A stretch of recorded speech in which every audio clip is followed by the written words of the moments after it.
开眼睛，渴望聆听你声音，心中思想你的好，更多与你来亲近。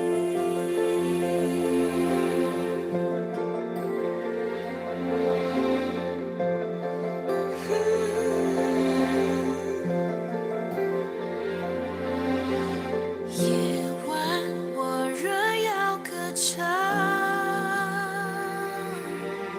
向你阐明我心意，轻摆化成一首歌，淡淡要唱给你听。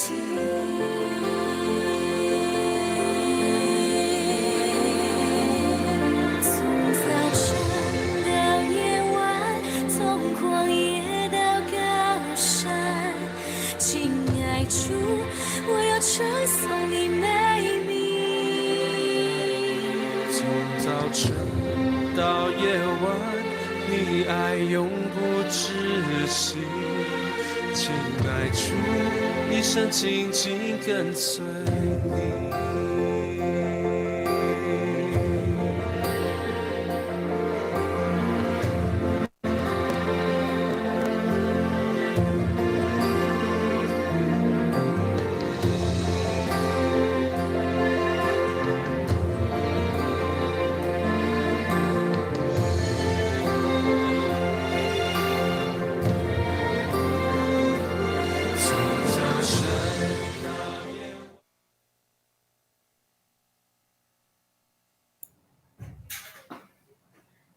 Hello，大家好，各位平安，晚安我们今天的这个家长成长班即将要开始。那大家好，我们是全人生命教育的协会的志工。那我是丽珠。你好，我是秀秀。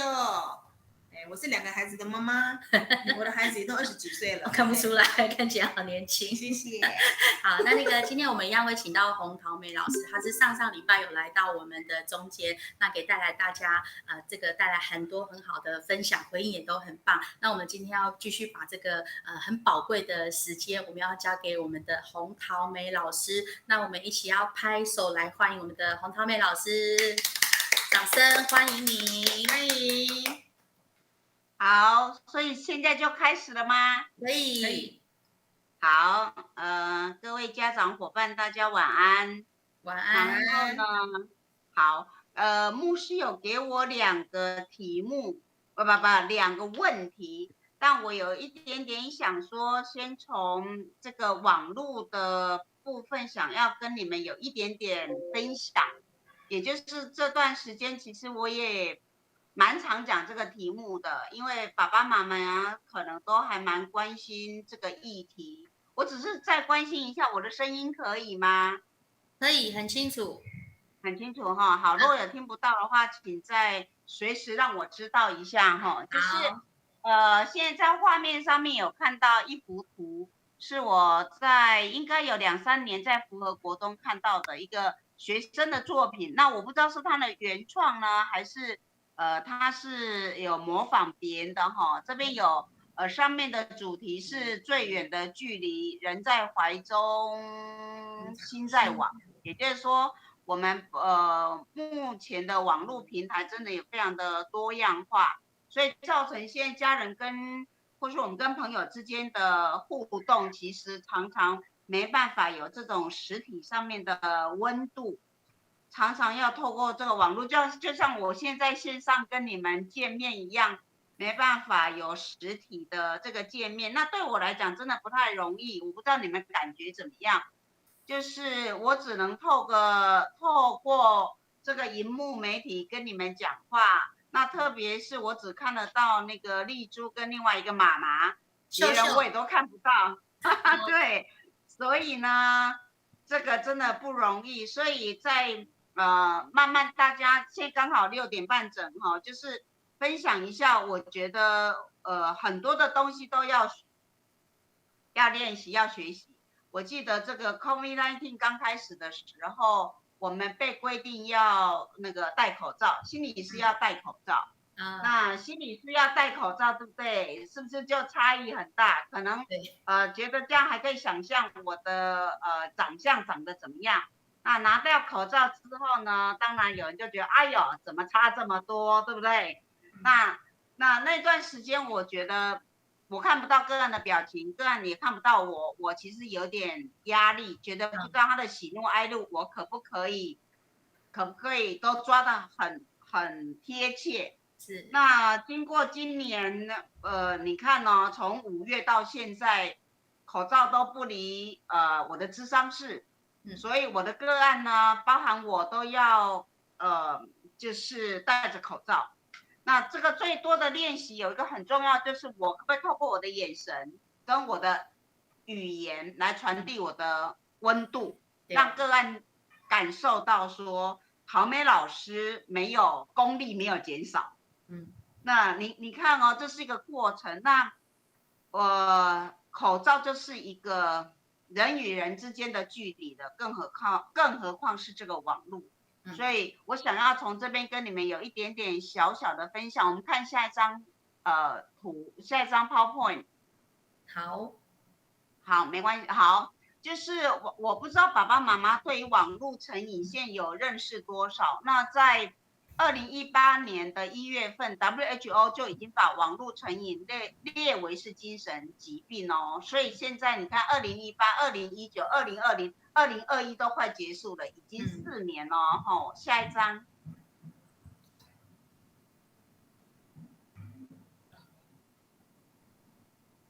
可以，好，那。刚刚是 WHO 对不对？那我们心理师最常用的，或身心科医师最常用的这个 DSM， 现在是第5版哈，已经出版5年了。那它并没有把网络成瘾列入正式的诊断，而是把网络游戏疾患 Internet Gaming Disorder， 它只是放在附录里面。当作是一个进一步研究和观察的精神障碍哦，所以等于是他出版了这5年，他还在观察。下一章，那智慧型手机行动通讯的普及，让手机游戏成瘾如同电子鸦片一般的蔓延。WHO 就是在2018的1月就把电玩失调症正式列入精神疾病哈。而且在当年的1月19号就生效了，希望能鼓励更多的专家投入相关医疗的研究，让成瘾者有更多的资源得以求助。往下，我先跟你们分享完一下这整个历程。好，那三大判断准则，电玩失调症怎么样让 WHO 视为精神疾病？就是有这个部分我们再往下。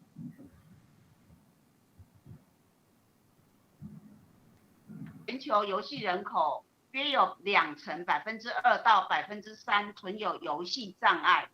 同时针对电玩失调症列出3大准则，一个是失去对玩游戏的控制，玩游戏的频率强度、时间都要纳入考量。第2个是游戏的重要性高于生活中的其他兴趣。第3个是在知悉游戏会产生负面的影响情况下，还会继续玩游戏。我们看到这里就可以自我想一想，我这3个严重吗？那当然没有这么大的就是不是说这3点就判断是有电玩失调症我们继续往下看一下。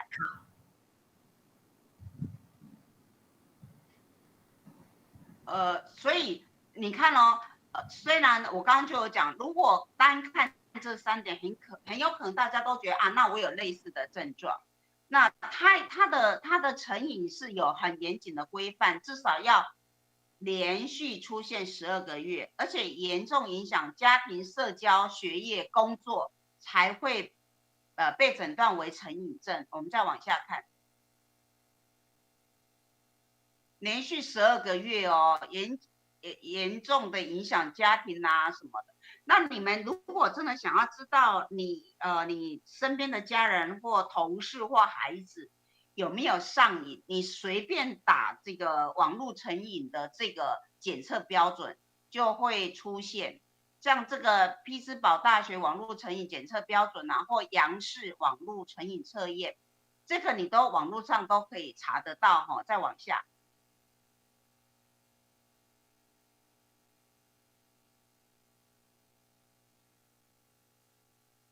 好，我最近在二手书店看到这一本书，非常非常的有趣。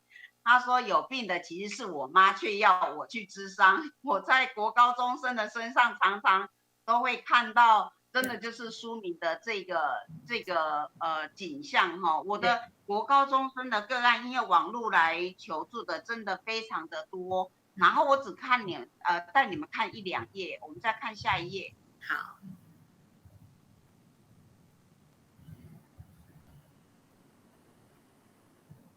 好，这个里面的一页就是这个个案就被妈妈带去求诊嘛哈，然后他也有讲说一旦开始玩游戏，他就没办法停下来，然后他说这倒是真的，我每次都对自己说看一两集就好，或只玩1个小时就好，结果我半夜3点还黏在电脑前面，一直到隔天8点都有课也没办法，所以他就一个很夸张的一个。就是那个眼睛是粘在那个电脑上哈，我们再看下一张，他没办法喊停的，因为他一旦开始，那我们的大脑呢是一部享乐的、喜欢享乐的机器哈，什么太好了，再来啊，超赞的，就是这样子啊，这部机器非常需要不时来点多巴胺。这是制造愉悦感的神经传导物哈，也就是大部分的毒品模仿的对象啊。那当网络成瘾的人，他的多巴胺就是靠着这些荧幕的在刺激他。那假设呢，我们的孩子或我们身边的人，他有网络成瘾的现象，这个多巴胺呢，如果真的神经传导物可以正常的分泌成为他大脑所用、工作所用、课业所用，那么他到最后可能就要看身心科医师。看身心科医师呢，很多的时候就是为了要让提供他那个多巴胺，让他的血清浓度达到一定程度的时候，他就比较有办法可以来接受环境对他的合理设限。帮助他该上学啊，该睡觉啊，或是该出去工作啊。那当然，现在又碰到一个很大的困难，就是能不能说服他去，就是看医生，这又是一个很大的困难。我们再看一下下一章。好。所以，当我们的大脑缺乏多巴胺的时候，他就会开始抱怨，一副多巴胺，就是类似这种状况。为什么？当孩子网络成瘾之后，他没办法从电脑离开，就是因为他的大脑很多的这种多巴胺的来源已经要靠这个刺激，就是这个网络的刺激哈。好，我们看下一章。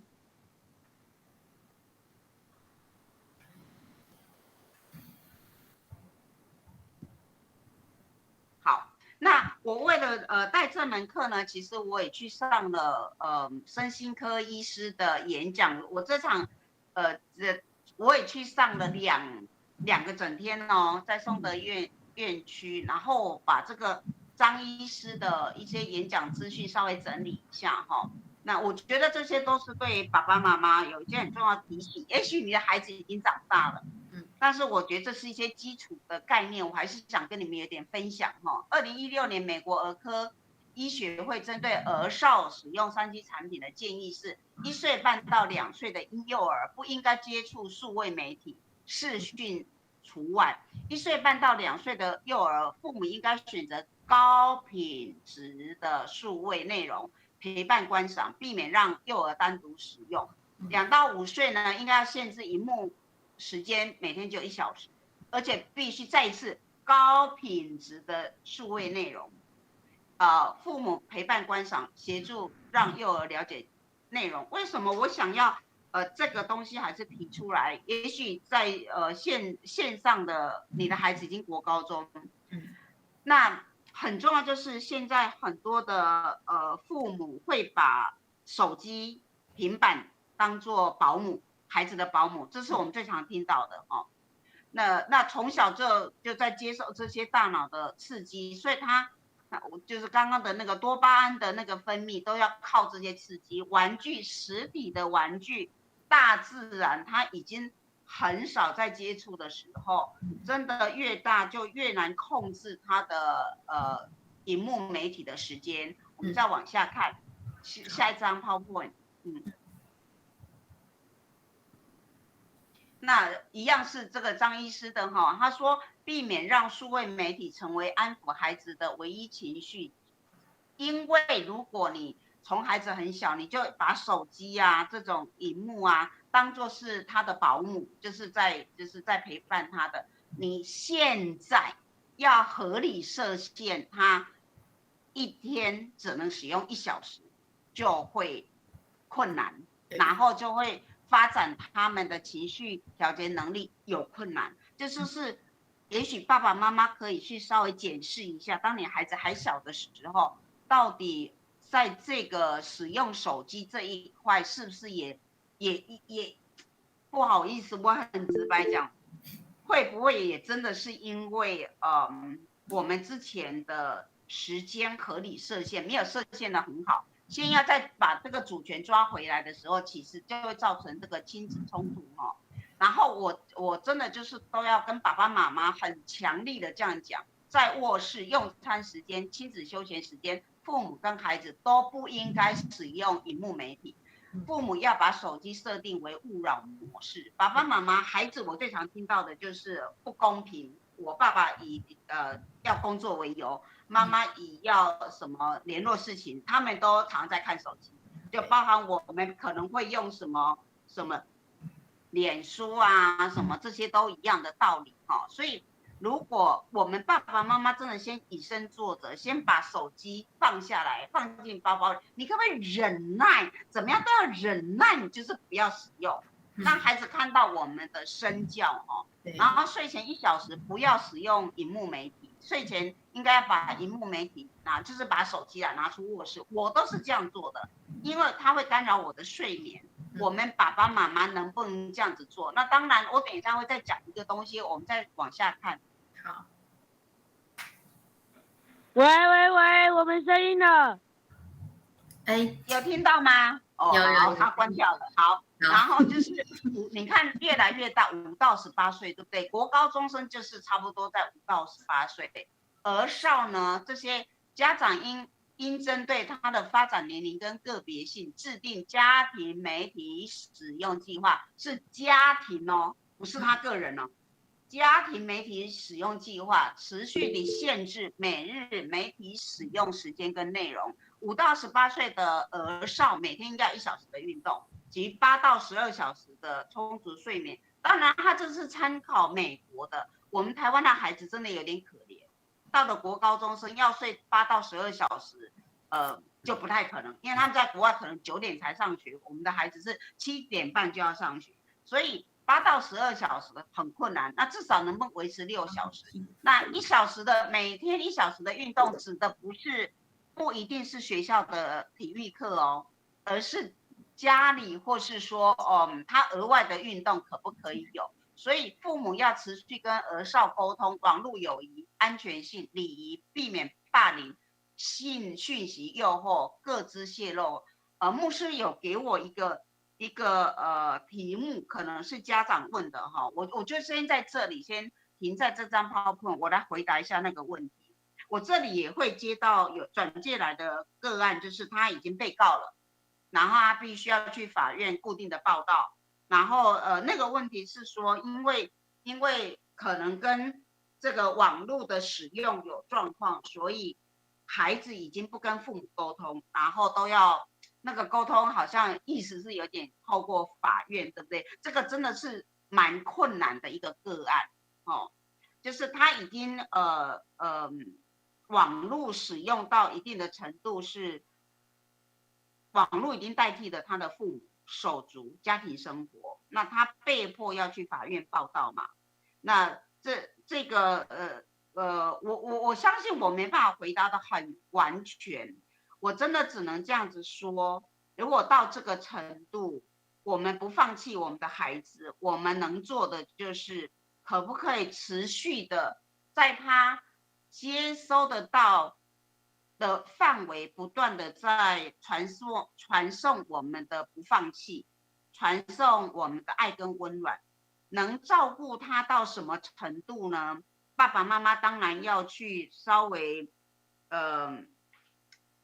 评估一下。那我之前真的有一个案子是比较特别的哈，跟你们有一点不是到法院，但是跟这个有点特别。我当然不知道父母可以做到什么程度。我曾经有一个网络成瘾的孩子，他关在房间2年，真的不出门，就是妈妈只能把饭菜像饭店送到门口，然后他就是拿进去吃，吃完了之后放到门口，妈妈拿走。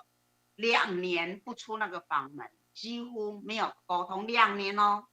那有趣的就是妈妈跟哥哥其实也无计可施，都一直是持续这样。那我不知道妈妈没有来跟我咨商，那我说有趣的就是因为这个个案后来出来找我咨商了，我就问他是怎么走出来的，他就说有一天我的门缝里面不知道哥哥还是妈妈塞了一张纸条，几月几号呢？我们要搬家了，因为这个房子房东要收回去，我们非走不可。就是妈妈也没办法，就是妈妈只是在菜市场卖那个面线蚵仔米线，妈妈也不是真的是一个有钱的哈，所以他就说我们真的得要搬家这样子哈，就是反正就是拿了那个，然后呢这个孩子就觉得你唬我啊，怎么可能？我们在这里住多久了？那他就都不动声色。那但是他从那天开始就偷偷摸摸的听一下那个房间外面的妈妈跟哥哥有没有什么动作，然后他就发现哎呦怎么有什么箱子装箱的声音啊哈，好像有在收拾东西的声音啊，然后后来又接收到一张纸条，就是比如说明天下午几点搬家公司会来，所以你房间的东西如果有要爸爸不是有要上车的，麻烦你就是送出来在门口这样子哈。那真的就是很有趣的是，他那一天真的就是得要出门了，只要出那个房门了，所以他就顺利搬家了，就搬走了，他也出了那个房门了。那从那之后呢，这个孩子没再把自己关起来，还是没有任何的对话，但是至少他出来客厅吃饭了，就是饭厅啦。然后来他开始当然就是找 part time 的工作，这是一种做法，就是怎么样让孩子可以走出那个房门，爸爸妈妈真的要想尽办法的。那我还有一个成功的案例，其实是我建议的，就是让我跟爸爸妈妈说，你们敢不敢离开现在的生活圈？就是如果爸爸妈妈你们目前是可以离开这个生活圈的，就是你敢不敢就是搬家帮孩子转学？我真的有一个家长，他是从新北搬到我记得好像是苗栗还是哪里，反正妈妈真的就是为了这个网络成瘾的孩子，为了他可以离开房间，他先在比如说比较偏远的地方先租房子找工作，然后他真的把整个生活圈移到那里。那他也跟孩子讲是说，妈妈必须要到那里上班，那你要跟我生活，就要跟着他走。我要讲的是说，如果到网络成瘾到你都无计可施，你就是要一个比较这样子的一个策略，你能不能离开现在的环境里面去帮助这个孩子重建一个新的开始？那当然去乡下地方还有一个好处就是网络不稳这件事情会让他不得不离开那个房间哈。这个是我要提的。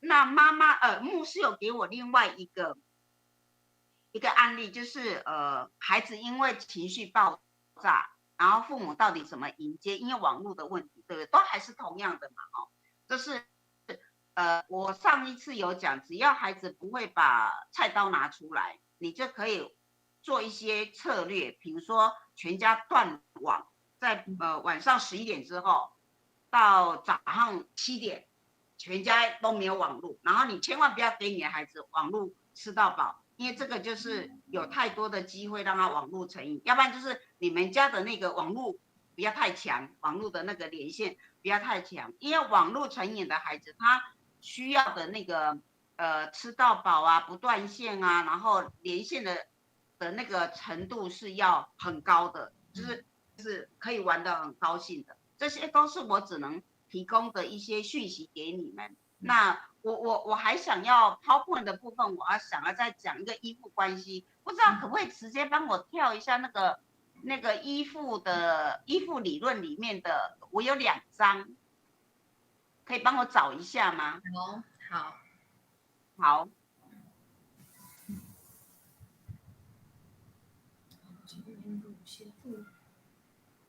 有个依附，在很后面吗？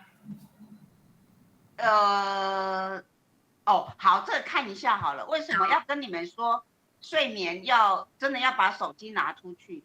就是你的孩子情绪不稳跟睡眠绝对有关，而且他的大脑因为长期暴露在这种蓝光跟蓝绿光的里面，他的那个褪黑激素没办法分泌，他的生理调节、睡眠品质都很差，他的大脑会越来越僵化，也比较固着，所以他的情绪会越来越不稳定。所以父母怎么样让孩子可以晚上睡觉，白天起床，这都是非常挑战。所以上次我也讲，你能不能让孩子出得了那个房门，是你的第一步哈。好，我们看一下下一张，应该就在后面几张。好，再往下看没关系，再往下。好，应该快到了依附理论。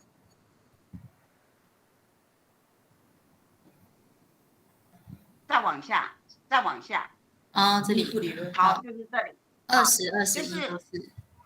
对，谢谢。就是这2张我会停留在这里，就是说，我觉得，你的孩子现在的依附关系是跟手机、跟网络世界、反正跟电脑、跟游戏，他已经是离开了我们的安全依附。什么叫依附关系？你只要这样子想象就是假设有一只母鸭生了小鸭，然后小鸭头脑都不用动，母鸭走在哪里，小鸭就跟着它，这就是一个依附关系。所以我们被生下来，我们最先依附的就是妈妈然后那个主要照顾者跟妈妈、跟爸爸、跟手足有那个安全的依附之后呢，他就比较可以去了被别人抱去了学校，跟同学、老师，出了社会，跟同事、老板。结婚跟妻子、孩子可以有一个很好的依附关系，它就是一个非常重要的关系。那我常常挑战爸爸妈妈，你知道你的孩子现在跟你的依附关系产生多大的裂痕吗？以至于他没有办法实体上面跟别人产生一个好的依附关系，那这个依附就出了问题那这个基本信任呢，就是这个就是一个很简单的一个依附理论，就是够好的爸爸妈妈会帮助我们的孩子在面对困难的时候，不但对自己的能力有信心，也会相信自己值得被协助。那目前父母比较困难的就是，当我们跟孩子之间产生一个很焦虑或脆弱的时候，我们的孩子很有可能就比较难走出来这个网络世界，因为他就只想要在那里找到他的人际关系，找到他的成就感，找到他的多巴胺。我们再看一张，下一张应该是不是还有一张？没有了，好，对，还有2张，上一张是。好，就是还这一张，这情感连接，这我刚刚有讲就是我们被生下来，我们在跟父母手足的时候，很重要，就发展出这个保证跟安全，然后呢就会延续一生嘛那在这里，因为我只剩下5分钟，我想跟如果在线上的爸爸妈妈一个方向策略，我还是要说很困难，但是因为他是我们的孩子，我们绝对不可能在这个阶段放弃。你怎么样帮助他？跟你的依附关系跟情感连结，就我刚刚讲的，有一些的曙光，你可不可以让他感受到，无论你怎么样，我们都没有放弃你。他如果都不开门了，假设真的很严重的，就是像我刚刚讲的那个不得不搬家那样，他关自己2年，然后妈妈还是真的还是提供给他吃的。那如果是可以邀请孩子出来吃东西是最好的，没办法出来呢，你可不可以？那你端进去，你端你的饭碗进去里面跟他吃，就是说那个连结关系怎么样让他可以回来，从最简单的回来，他出不了他的房门，如果他没有拒绝你，那你可不可以进去？你可以进去吗？如果他没有拒绝你，那就是情感连接的一小步，那个依附关系的一小步，从你可以进去跟他有所连接，然后跟他可以5四3黑白讲啊，你不要刺激他，你不要跟他有一些，因为这时候要求都不可能，真的就是可能那个一点点的情感连接。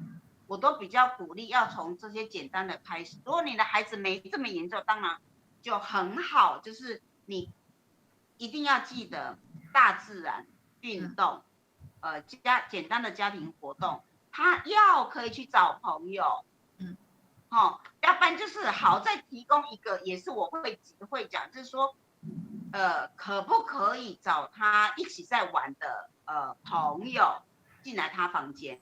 你怎么样都要让他房门可以打开，因为他已经出不去了嘛，房门可以打开。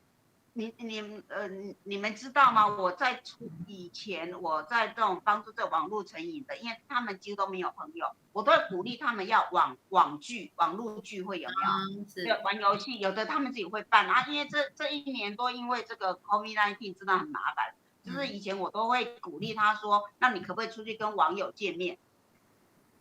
就是我的目标真的只有一个，你可不可以离开你的房间的门？有去上学当然最好，有去上学有去打工就表示没那么严重。他出不去，我们要想办法进去，但是谁进去就很值得思考。如果有他愿意打开房门让任何一个人进去的这个策略，你就要持续的使用。这个是我想说，还是跟你们有一点小小的分享，这种网络成瘾的关键的问题，还有一个依附理论、情感的连结，这些都是在修复亲子关系里面，我认为是一个很重要的历程。好，我只剩下2分钟。有人问问题吗？还是因为下礼拜跟下下礼拜我记得我都有。对。还是就是我交给你们，然后有问题我下礼拜再回答呢？好啊，对对对，可以这样子。可以这样哦。可以这样子。我就要跟大家说拜拜咯。好，老师谢谢，谢谢你给我们宝贵的半小时。拜拜哦，拜拜，拜拜，谢谢。拜拜。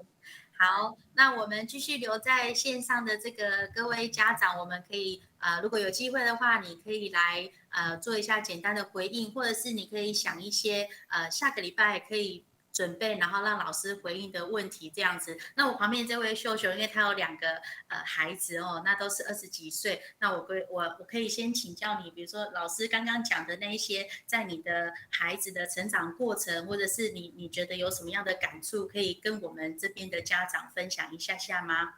这样好。各位家长好哈，我也是2个孩子的妈，我的孩子已经都20几岁了。这个过程当中，其实我觉得我们都是边走边学，边如何做一个好妈妈，真的很困难。这条路上，我觉得遇到很多的困难。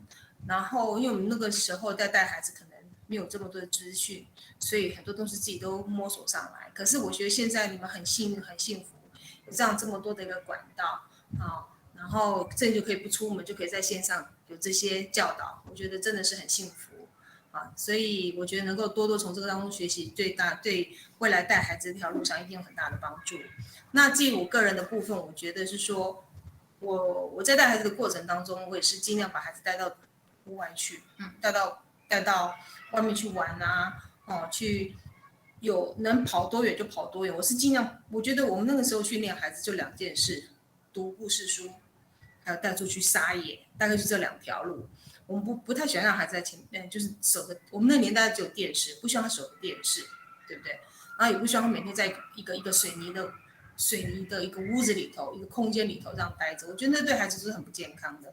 如果能够多带出去走一走、看一看，尽量啊，就算我们上班怎么累，礼拜六、礼拜天一定是带孩子出去跑、走啊、跑啊、跳啊，就这样子。然后到了晚上就读故事书。我觉得多阅读这些事情，让他去看看，不仅是促进他的阅读能力，他的对文字的理解能力，对于别人说话的理解能力，还有就是对故事中这些故事的教导，我觉得都有很大的帮助。这样子，然后我刚有一个问题，我想请问一下，刚刚这位洪老师，他讲那个多巴酚，对不对？多巴胺，这种东西可以靠药物治疗吗？哦，可不可以靠药物治疗？有些我们是不是会不会是我们身体当中缺乏某一种营养素？我们是可以去补充它，而不要用药物治疗。说我们是多补充一些什么样的食物可以增加我们的多巴胺？或许在这个我们在让孩子减瘾，在降低这个成瘾这个部分，是不是有些帮助？一个辅助的作用。OK， 好，谢谢。所以好像人家说这个运动啊，对，刚刚这个去户外就会让我们的那个脑内产生多巴胺的这样的状况。所以你的意思是说，他可不可以用其他的补充方式？对，有什么食物啊，好的食物啊，我们可以在这个部分做一个辅助。真的。对，会不会毒品里面就有这样子？那可能会成瘾就不好这样子。好，那我们请问一下这个其他的我们在线上的家长有没有其他的问题啊？你可以直接打开你的麦克风来做回应，没有关系。我要用点名的吗？好，大家刚刚老师有特别讲到这个4个门，我之前有听到4个门，一个是叫做房间的门，他说很多人会把这个在家里关起来，就是第一个是家里的门，房间的门，第二个是叫走出家里的门。好，那从房间门到家门，你就要跟家人有这样的互动。那第3个门是这个学校的门，所以刚刚老师说，如果他还有去上学，他还有去打工，那表示说，他的问题可能是还在这个控制的范围之内。第4个是叫社会的门，这样子。那如果这个社会就是现在我们看到很多社会新闻，就是用反社会人格嘛，对不对？就做一些比较不好的事情这样子。那这个是老师，我觉得他很提倡讲。那其实这个就我觉得他所在的讲就是关系2个字是不是很重要？非常的重要。即便说我在网络成瘾，但是他就说你可以找跟你有同好的这个同学来到家里，我觉得愿意跟人家接触的话，有互动，有讲话，然后甚至是有活动的话，我觉得是可以帮助蛮多我们在这个不管是大脑里面的健康，或者是身体里面的健康这样子。这个是我们今天的关系的建立很重要。好，那有没有其他的这边有这个国小的，都是国小的家长吗？还是国中的家长这样子？有没有几位可以来跟我们回应看看的？都没，讲话会有奖品哦。因为我们每个礼拜请的那个讲员，我想他讲的内容都很丰富那其实你上了很多的线上课程，其实我跟你讲，你可能隔天就忘记了，对不对？对，下一秒就忘。这边有高中的，这个是宜楼，是不是？可不可以简单跟我们分享？因为我觉得很多很好的这个课程的吸收，就是在这个回应跟互动的当中。那你会透过你的案例，不是要把你敞开分享成什么样子？比如说，我刚刚听到哪一句话，这个回馈可能会帮助很多人，他对这堂课会很有印象，这样子好，那刚刚有回应我们的这个有高中的是宜楼是家长吗？还是你就是高中生？这边应该没有学生参与在我们当中好，有没有要跟我们分享你刚刚听到的一句重点，或是2个重点都可以这样子？往动班它才可以移动。往动班的时候才放手。这样如果没有网上麦，他不能。好，他是不小心打开，不是真的要跟我们讲话。好，那这个在上线上课程的时候啊，其实像我们公司有很多这个线上的会议，其实它是会很要求你把这个荧幕打开，那不是要去控管你的这个参与度这样子吼，那就是说，看你有没有专注在这个地方。那我想我们的每一个表情每一个这个眼神给老师的回复，我想都会很有机会可以激发他可以这个更多的分享相连是不是？相连。好，相连。Hello， 你好。谢谢你。不好意思，我还是关荧幕好了，我觉得我有点好，没有问题，这样下次有准备我们可以把荧幕打开。好，相连第一位哦，等一下我们再接着第二位，请下一位自己预备哦，谢谢。好，我的小孩现在是国小2年级，然后我刚刚听到有一个是就是依附跟就是依附性。那我觉得我是依附比较远的那一个，然后老师有提到一句话，你知不知道你和小孩之间的依附之间的那个裂痕有多深？那我很想知道有什么那种测验题，然后可能得几分代表你裂痕有多深的那一种评估。对，因为我觉得我有意识到我跟他的相处这样下去是不行的，但是也很想努力改变，但也有点不知道从哪里着手这样子，所以这一个让我很印象很深，然后也很有兴趣的地方。谢谢。好，谢谢。那所以我们再确认一下，我们下礼拜想要问老师的问题，就是这个依附关系有没有相关的测验，可以让我知道我跟我的小孩现在是依附关系1分到10分是几分，这样对不对？是这个意思吗？对，好。请问秀秀，我跟你现在的关系1分到10分，感情是好还是不好？可以怎么样评估？真的很难用这个数据把它变成一个数据化。我觉得人本来就是有疏有远有离有亲密的时候嘛，什么阶段会有呈现不同的一个亲密程度。所以说，你看他有他跟他朋友在一起的时候，你不会去打扰他；他在专心看一本书的时候，你不会去打扰他，让他自己去享受那个过程。但是当我们两个在独处的时候，一起欣赏一部电影，或者欣赏一本书，或者是一起做菜，或者一起重做一件事情，那个亲密度就出来了。那是很好一个建立关系的时候。我觉得这个亲疏关系不是一整天腻在一起，也不是拉得太远，就是视情况而定。不是说不见得是说这个小孩把每一件事情100件发生的事情都跟你讲，你们代表关系很好这样子。也许你的小孩就像我这样子，从3岁开始就非常的独立到现在，可是我也不觉得我跟我的长辈是关系不好的这样子。所以我觉得妈妈，我觉得刚刚会不会就是说会要有一个评分表，才知道说我跟我的小孩现在是10分的这样子哈。那我会把这个问题转达给老师，就是说怎么样可以在这个关系当中更多的进步，或是知道说我需要补充哪一个。就像刚刚秀秀讲，这个多巴胺可不可以用吃的，可不可以用买回来的，还是可不可以去补习去学回来的这样子哈。好，谢谢1楼有在这个线上跟我们留言，他是说家长情感的连结很重要。你的意思是说家长跟家长中间吗？还是家长跟小孩中间呢？对，有没有可以跟我们简单的回应一下这样子？情感连结是什么意思？是我跟孩子的同学的父母亲吗？的情感连结吗？家长跟小孩，你跟你的小孩这样子，情感连结很重要，是当然重要啦。什么意思？家长和情感，就是说你必须时常去建立这样的一个情感连接的机会。是，对，因为这个机会必须去创造。其实人之间，不论是亲子之间、朋友之间，可能都必须要有制造一些互动的机会。他讲的是互动，所以这个可以帮助我们的依附关系的连结，或者是情感的连结的表达，这样是应该是这个意思。对，好，我以为是说，如果你妈妈看这个偶像剧觉得很难过、很伤心的时候，小孩要跟着哭，这样也很好，也是个真爱，很好。好 ，OK。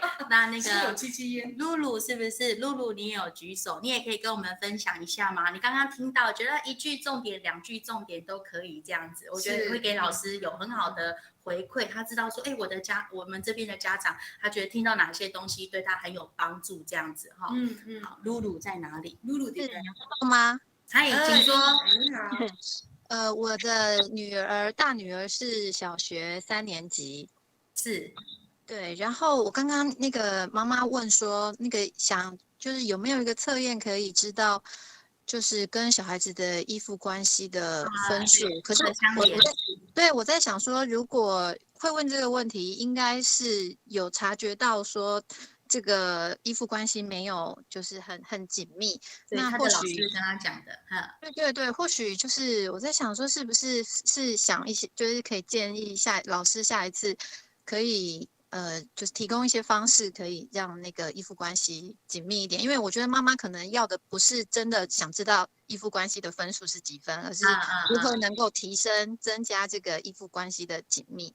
然后我最近我想要分享一个。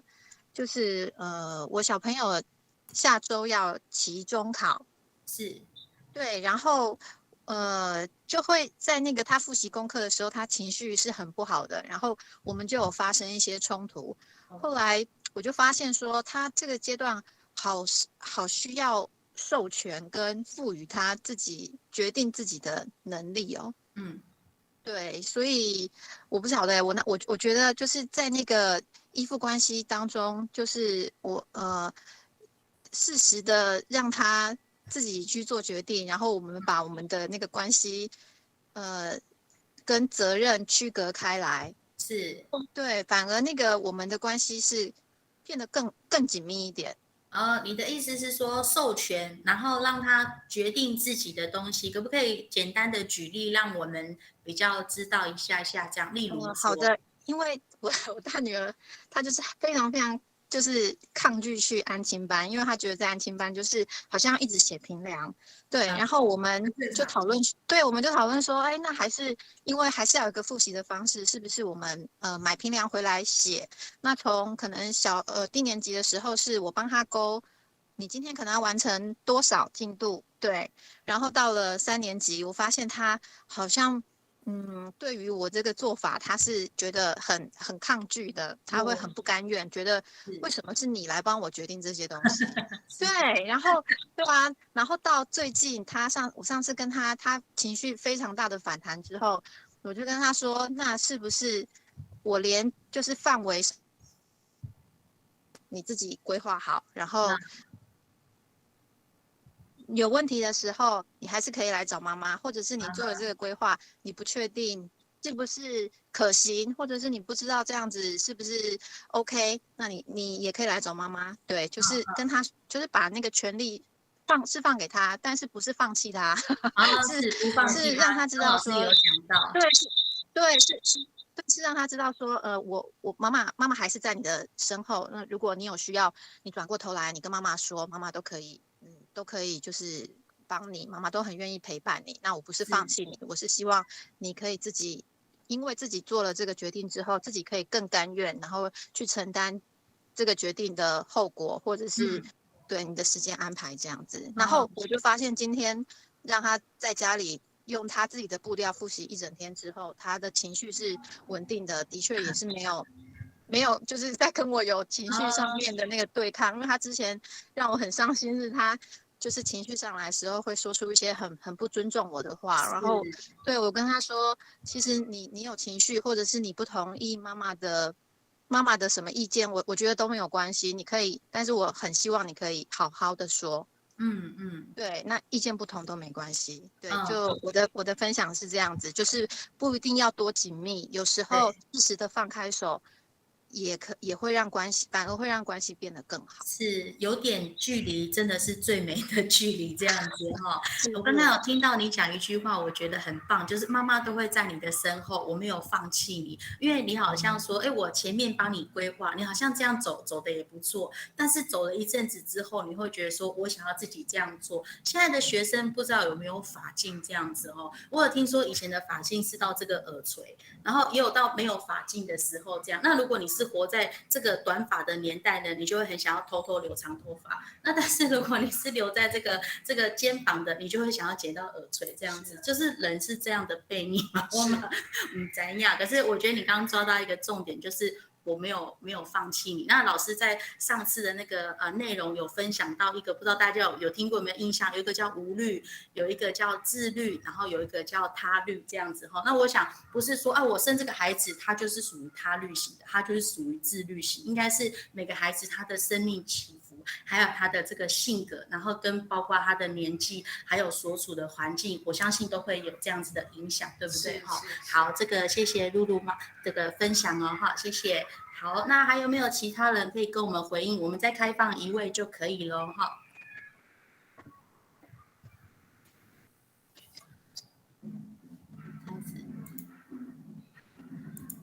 看不到人。好，那秀秀呢？你要不要在最后简单跟我们分享？哦，这样子，好，那我来分享一个。好，最近我看了一个，应该说上个月追了一部剧叫《熟女养成记》然后那个嘉玲的妈妈呀，因为她也很疼这个，她对这个女儿，对小嘉玲，小时候在成长的过程当中，我觉得他们那种关系很有趣，就像传统的妈妈对一个正在成长的女孩，跟很像我的母亲对我觉得那个关系其实也很有趣。我觉得有空你可以追这个剧。它其中有一个小部分就是说，这个孩子长大了，他必须自己搭乘公车去补习去上课。他妈妈其实是很怕他在路上遇到色狼，然后而且设想了各种情况，万一色狼出来的时候你要怎么样？要戳眼睛，然后踢下体，所有的动作都在教他。对，他连这个东西都不断的去教导他的小嘉玲，他亲爱的女儿。最后他放手让他自己去搭公车了，其实他自己还骑着摩托在后面偷偷的跟。然后我觉得这个母女之间的这样子一个感情真的很让人感动。他还是必须放手，但是在这个过程还有个过渡期，还是偷偷的跟着，偷偷的看在旁边看。我觉得这个最后他小嘉玲发现他母亲在偷跟的这个过程当中，被他发现了，那可能闹了一个小脾气这样。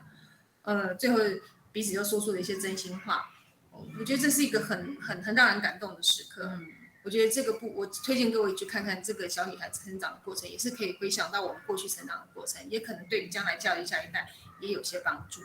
OK， 好，谢谢。好，谢谢。那我们这个家长成长班，我相信主要因为你们是同质性嘛，对不对？就是我觉得有听到有相同的环境，所以其实我们这个除了很重视老师分享的内容以外，我们会很贴近你们的这个问题，帮你们做回应。那我相信牧师很看重这个家长成长班，就是说我们有各自有这个类似的情况，我们可以一起陪伴彼此这样子。可能你的问题被我听见了，或是你这样子的回应这个孩子被我听见了，我相信对我是很好的帮助，因为我觉得每个人没有办法都遭遇到一样的状况这样子哈。最近因为网络有一句话，养儿防老，你们有听过吗？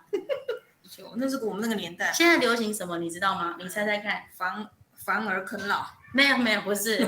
现在我觉得那句话蛮恐怖的，现在叫养儿到老这样子。我不希望到70、80岁还在养的那个小孩子，所以我就觉得，刚刚有讲到这个依附关系，那你什么时候要跟他很紧密，对不对？什么时候要陪伴他独立？那我相信我们都不是把这个小孩子当成我们的这个另外一个产品再去制作，它不是另外一个吴秀秀，不是另外一个郑丽竹，就是说你的小孩要怎么样成长成他所要成长的样子，上帝创造他是什么样子，给予他的这个使命。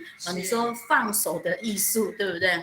这个放手，这个放手的艺术。妈妈要有，小孩也要有这样子不然可能会有这个被抛弃的学习，这个都要透过学习。